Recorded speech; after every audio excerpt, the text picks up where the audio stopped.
a lot of competition in the industry.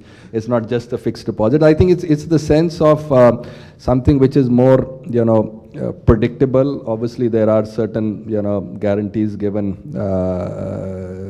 by the regulators here in Malaysia. I think, is 250,000 ringgits are, assured. So I think it is.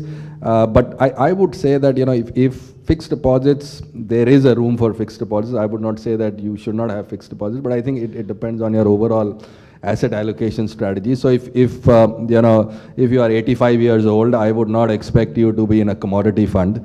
I would expect you to be in a savings account or in a fixed deposit, because you might need the money on a short notice. But if you are 25 years old and all your money is in a fixed deposit, then I don't think that's the right strategy. So I think there is room for fixed deposits, but I think one needs to sort of educate investors of what are the benefits of having a longer term horizon, and where different segments could play out. I've just got an interesting data here to show the best performing developed market. So in 2012 it was Belgium, 2011 Ireland, 2010 Sweden, 2009 Norway, 2008 Japan, and the list. So the winners clearly rotate on asset categories. 2011 was US bonds, 2010 was US small caps, 2009 was Asia ex Japan large caps, 2008 was US bonds. So what it sort of shows is that obviously one is you need to have a diversified portfolio. You obviously can't predict what is going to be best in 2013 or 14, but you need a plan. And I think FDs probably fit into the plan, but it depends on the, what is the exact proportion that needs to be decided. Thank you, Sandeep. Yeah. Thank you. I think in the interest of time, we'll just move on to the last theme.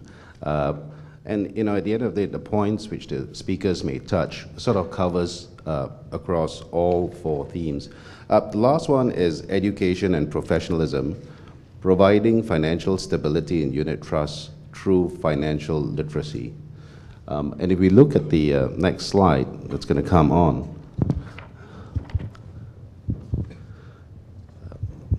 I hope this is not controversial, but there actually seems to be a decreasing trend line for growth in unit trust accounts. Now, as a caveat, we know that unit trust accounts, the figure itself can be slice and dice, but we won't have that in this session today.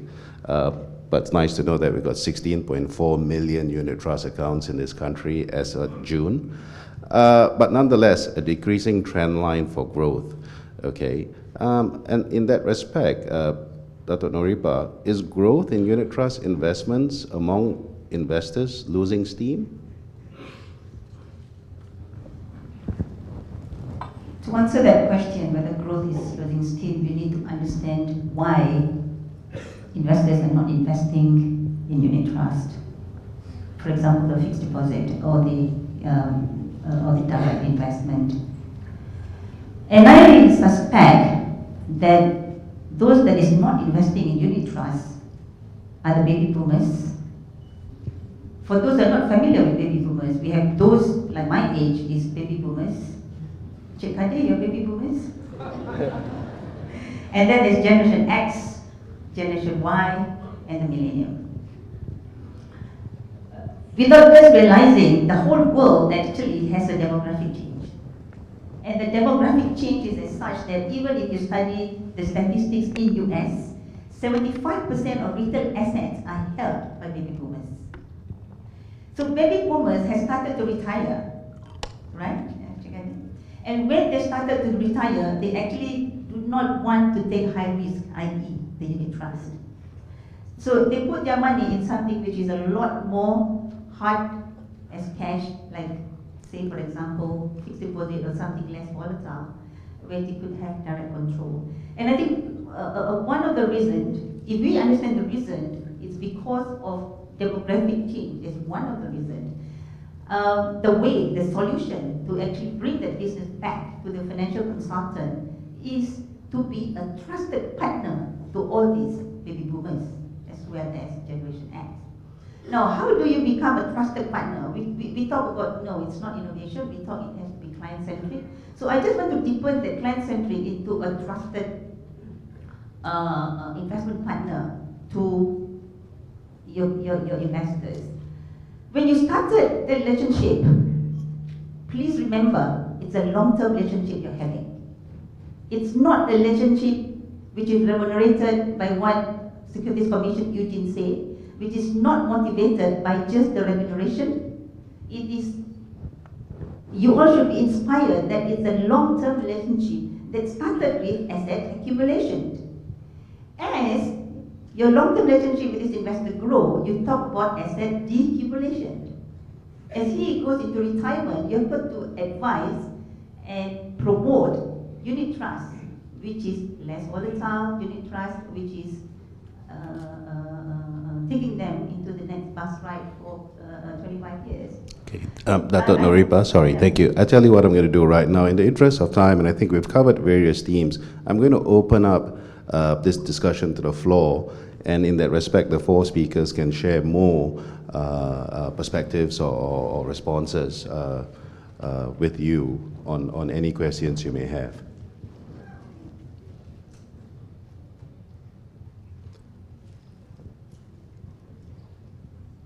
Robert Fu, seasoned financial planner in Malaysia. Yes? Sorry, Oh, Lynette. Oh, Lynette's taken the... Okay, Lynette, you? Robert, can I have a go first? Oh, sorry. Okay. I'm coming from a financial planning angle, and I think I touched about the Islamic funds. I think it's not because there's no demand for it. On the contrary, because I work with clients, there is actually a demand, and I work with advisors and unit trust consultants. There is definitely a demand. I think the challenge they have here, and this is open to manufacturers, is the availability of unit trust in diverse asset classes. That has always been a challenge, understanding that Islamic financial planning is pretty new in this country and worldwide as well. So I think if we can get that one right, and we can actually structure a portfolio with the desired asset classes, we should be able to see an increase. I'd like to have the comments from the panel. Thank you. Dato' Noripa, that's obviously your baby. Thank you, Danish. I absolutely agree with you.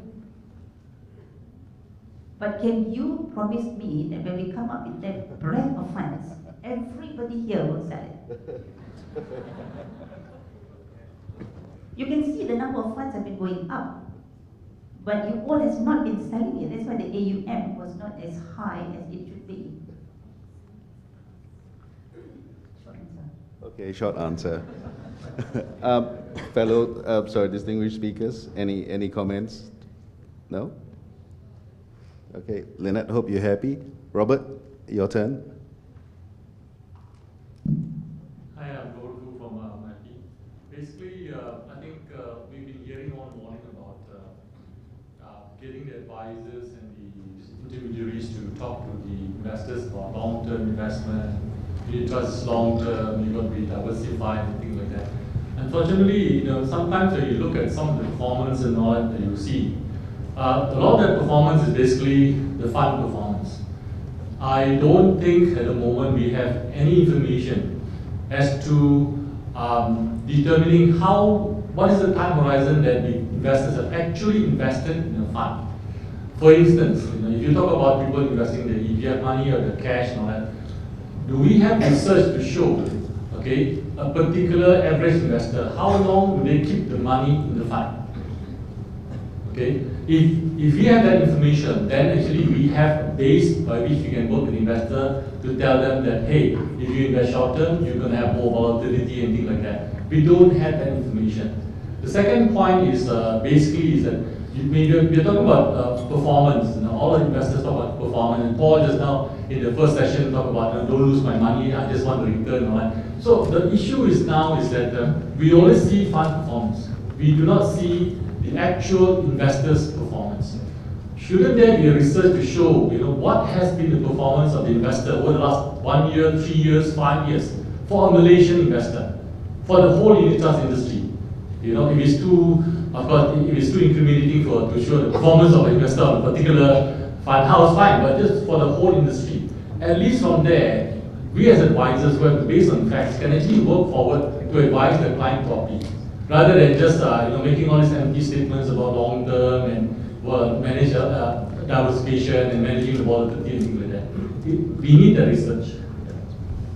Very good. Very good. Thank you very much.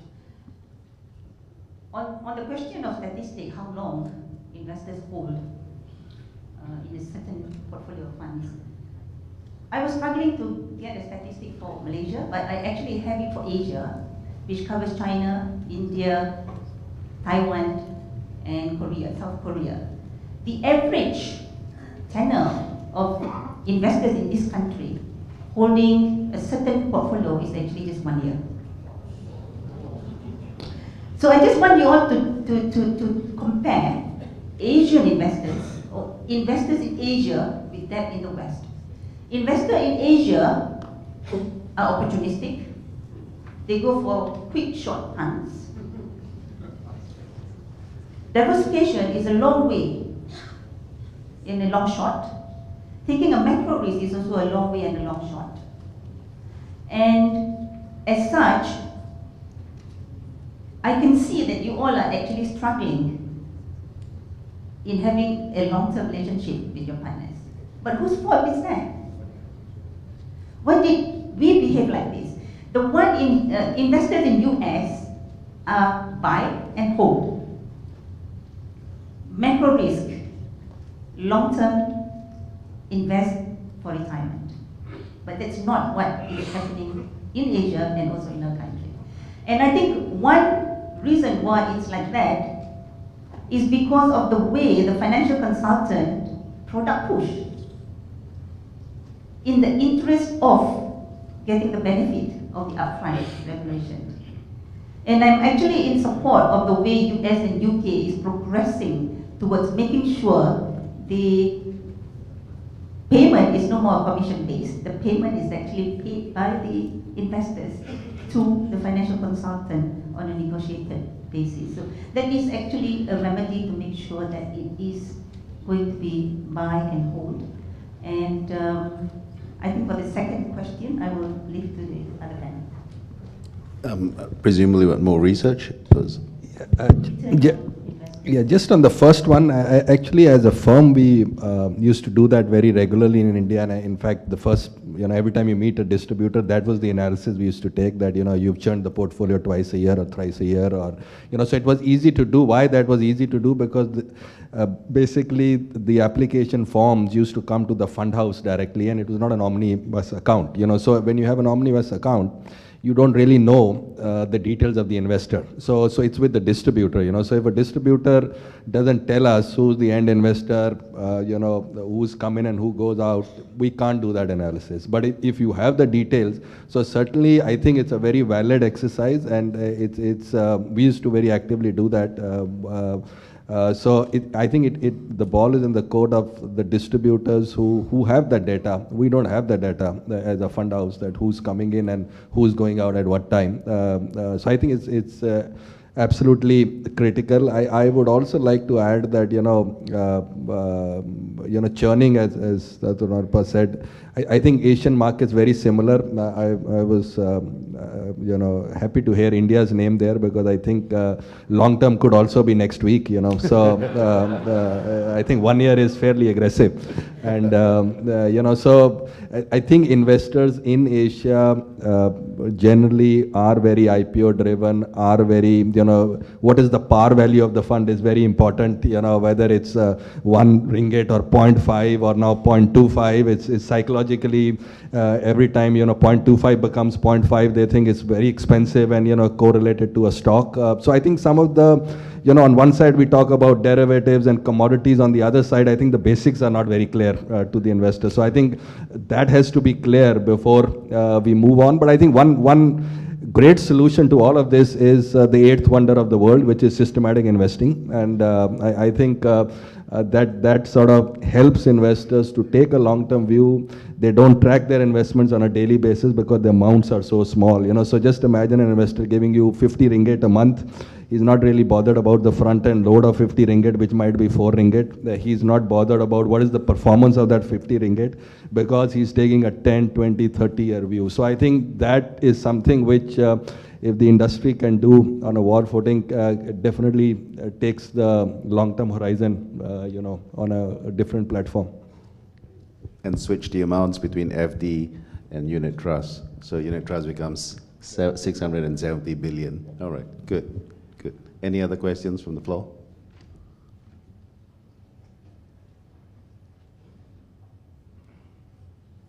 Robert's gonna one. Just to take on from the statement that was mentioned, who actually is to blame for the situation?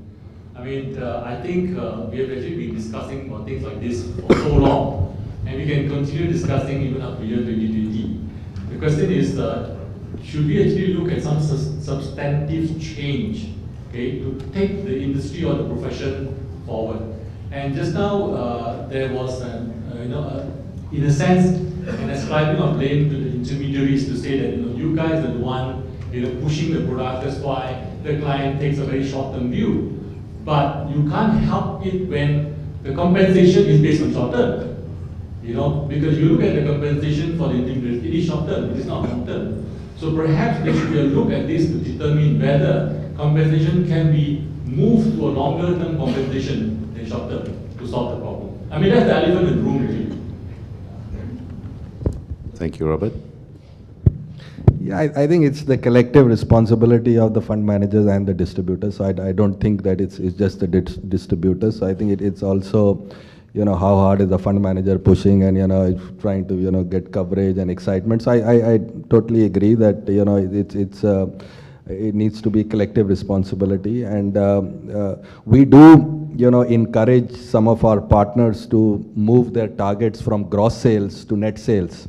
And so internally for us, teams are evaluated more on net sales than gross sales. And gross, you could be churning the portfolio 3 times a month and you could have that gross sales, but it doesn't really add anything to the bottom line and you're still there. So I think that is one way.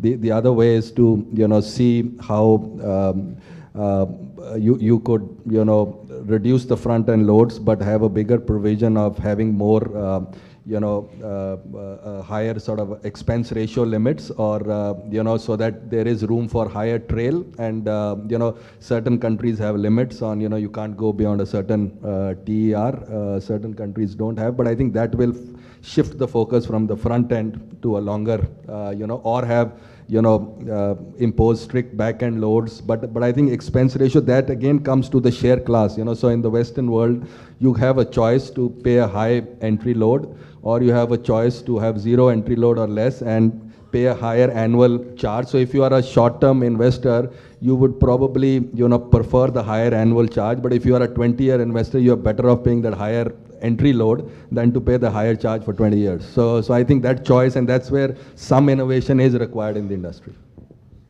Just a quick additional comment to that. I absolutely agree. The compensation has to be looked at, and it's a collective initiative by everybody. But what my colleague forgot to mention, the collective initiatives also come from Securities Commission.